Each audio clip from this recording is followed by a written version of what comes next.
This is Mr. Funahashi from Geo Farm Hachimantai. Thank you for joining us today. Thank you for having me. I'd like to ask you about the crowdfunding campaign that ended on August 31st. Could you share the details with us? Also, the theme this time is supporting retired horses by eating, and mushrooms are directly connected to horses in this context. That's why we built a new mushroom house, incorporating that meaning as well. The theme was to aim for the construction of this facility. For the crowdfunding campaign, we set a large target amount of 5 million yen, which was really quite ambitious. Thanks to everyone's support, we were able to not only reach but even surpass that amount. More than anything, it's really thanks to all of you that we were able to make this a reality. Actually, the house we're talking about is the one you can see right behind me now. Yes, the White House. These two right here. To be honest, with the 5 million yen goal we set for the crowdfunding, it was never really enough to build this kind of house. But actually, this is the only place in Iwate Prefecture which is known for mushroom production that has something like this. In fact, even in the 3 northern Tohoku prefectures, Amori, Akita, and Iwate, this is the only one. Even in all 6 prefectures in Tohoku? There's a large farm in Yamagata, but aside from that, there are really only 2 places now, Hachimantai in Iwate and here. Even when we asked greenhouse manufacturers, they were at a loss, saying, how are we supposed to build this? They don't know that much? From the very beginning, even at the initial design stage, it was already quite a challenge. It was difficult to keep costs down and build things quickly. So if we could secure support for those aspects, it would be really helpful. Also, taking this opportunity, I really want more people to know about the connection between horses and mushrooms. With those 2 points in mind, we set the target amount a bit higher. I see. When we actually tried it, to be honest, up until the last 3 days, we had received quite a bit of support. If I remember correctly, we had reached about half, maybe even up to 60% of our target. We had made it that far, but there were only 3 days left. I was watching the situation too, and with only 3 days left, I honestly thought, yeah, this isn't going to work. That's right. Even so, we had managed to raise nearly 3 million yen, which is an incredible amount, but since it was an all or nothing style, basically, if you don't reach the target amount, even the money you've raised up to that point is gone. Right. It's not something you can secure. Exactly. It ends up being refunded. With only 2 or 3 days left before the deadline, and with still a significant 40% of our goal remaining to be achieved, I honestly was wondering what we could possibly do to make up the difference. Well, as it turned out, an acquaintance of mine, who happens to run a ranch located in the beautiful region of Aomori, kindly introduced our project to their audience and also took the time to talk in detail about the horses we were planning to take care of from there during the winter season, all on their YouTube channel. They managed to tie it all together with this project, explaining how everything was connected and why it was so important. As a result, people who were subscribed to the channel or who watched the video were like, oh, I didn't know something like this existed. This is my first time hearing about it, and many of them found it really interesting. The number of people who showed interest increased a lot. I think that was a big factor in creating this sense of excitement. From there, it really felt like the momentum just wouldn't stop. And emails kept coming in one after another. I thought, wow, this is amazing. That's right, the momentum was incredible. In the end, I was really surprised. So in the end, how much money did you end up raising? Well, we exceeded our goal and reached 5,950,000 yen. It really went up that high, didn't it? Yes, it absolutely did. Among all those emails that you received, were the majority of them sent by ordinary individuals? Or did you also receive a significant number of messages from people who are passionate horse enthusiasts?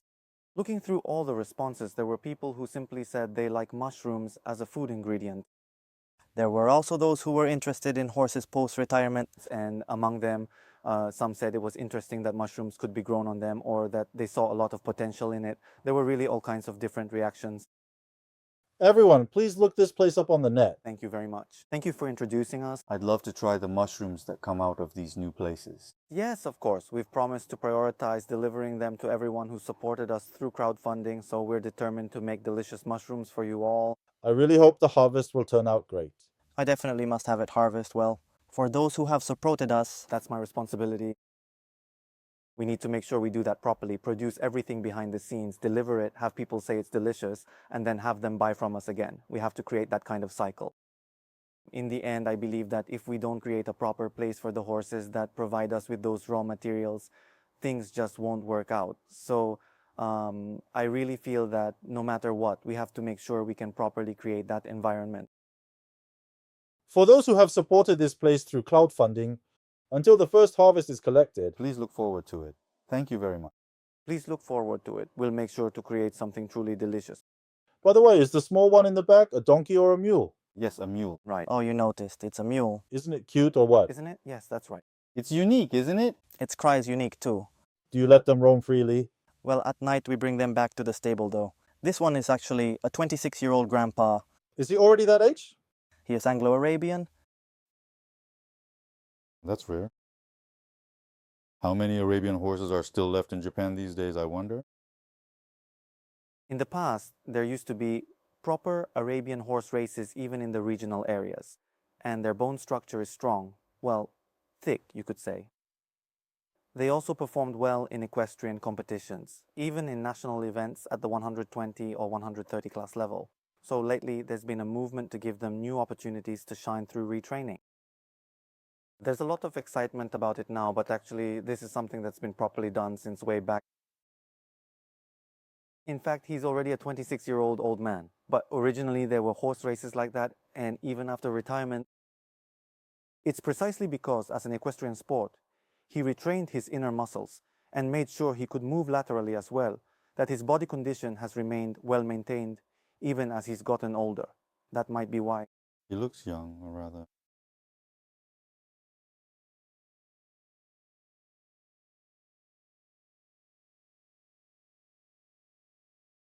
This horse is already under our care through TCC Japan, which is a retired horse fan club, you know. They're working on various initiatives and activities. This horse named Beruf belongs to that organization. He won the Kaisei High in 2015, I believe. He was quite something, even back then. He was a successful racehorse. He's a son of Harbinger, and his muscle quality is really good too. Even now, when you really ask him to use his strength, he still has a lot of power. The reason he retired was due to a dislocation in his right stifle joint. Oh, sorry, it was a dislocation of the right stifle joint.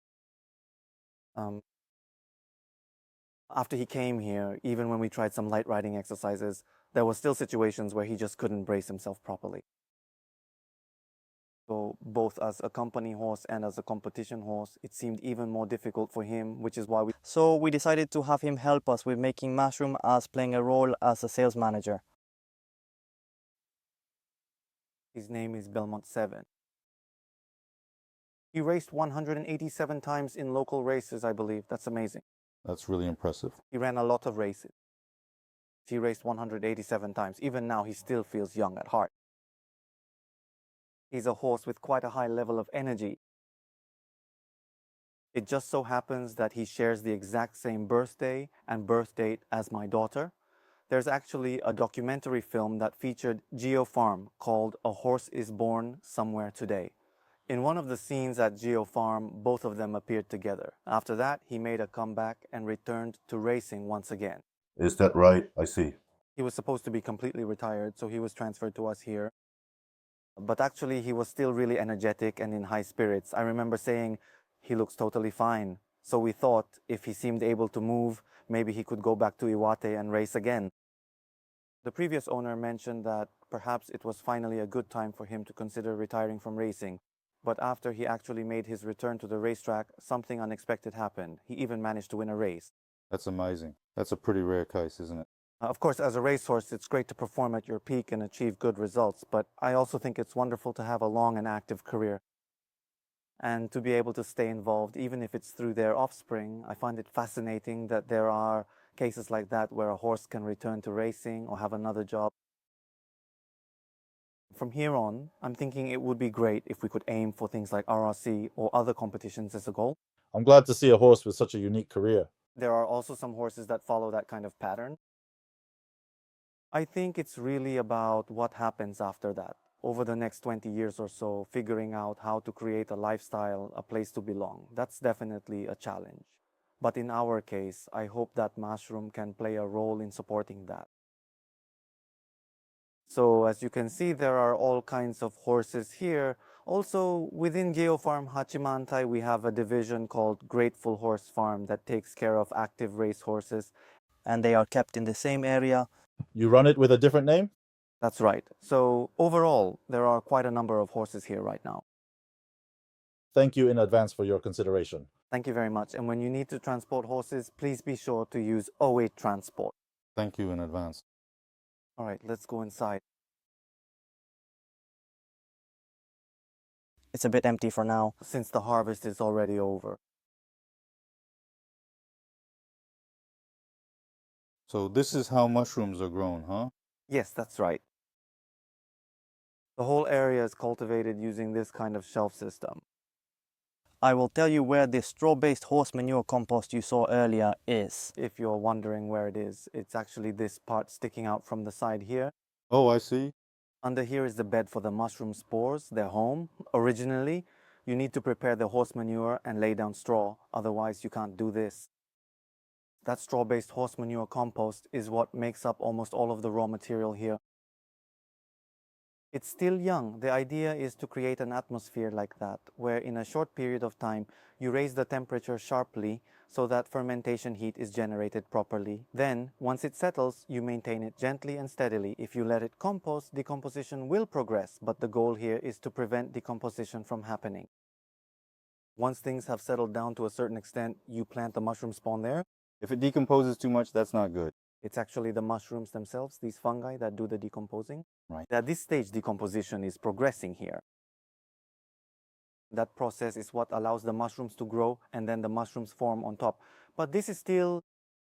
That's right. As for the harvest, from here to here, as you can see, it actually grows to about one size bigger in just a single day from this stage to the next stage in its development. So in about 3 more days, they'll be at just the perfect and most ideal size to harvest. many small ones. Yes, there are lots of new buds coming up as well. Right. After about 5 or 6 days, they'll reach about this size. Wow, that's really fast, isn't it? Yes, it is. And the ones responsible for next week's shipment are these little ones here. Is that right? So, what happens to the beds after all the mushrooms have been harvested? Yes, actually, these shelves, well, the back can be opened up like this so that everything inside can be taken out all at once. Then we process this section again, adding the spent substrate to the compost and carefully prepare it for the next cycle. We switch it over to get ready for the following round. We introduce air so that the microorganisms inside can become active, which creates aerobic fermentation. When we do that, the temperature rises rapidly again. Then, for about 3 to 6 months, we repeat this process, switching and breaking it down further. Eventually, it becomes a high-quality organic fertilizer. Yes, that's how it works. Packaged and compared to the field. Seems used in... Yes, as organic fertilizer for agriculture. It's a very virtuous cycle, and there's no waste. Oh. It's really delicious, so let's absolutely eat it. In Japan, we say itadakimasu before eating. So when you eat our mushrooms, I hope you'd say itadakimosh. Itadakimasu. Tadakimasu. We had the opportunity to see the mushroom house, and thank you so much for your time today. Thank you very much.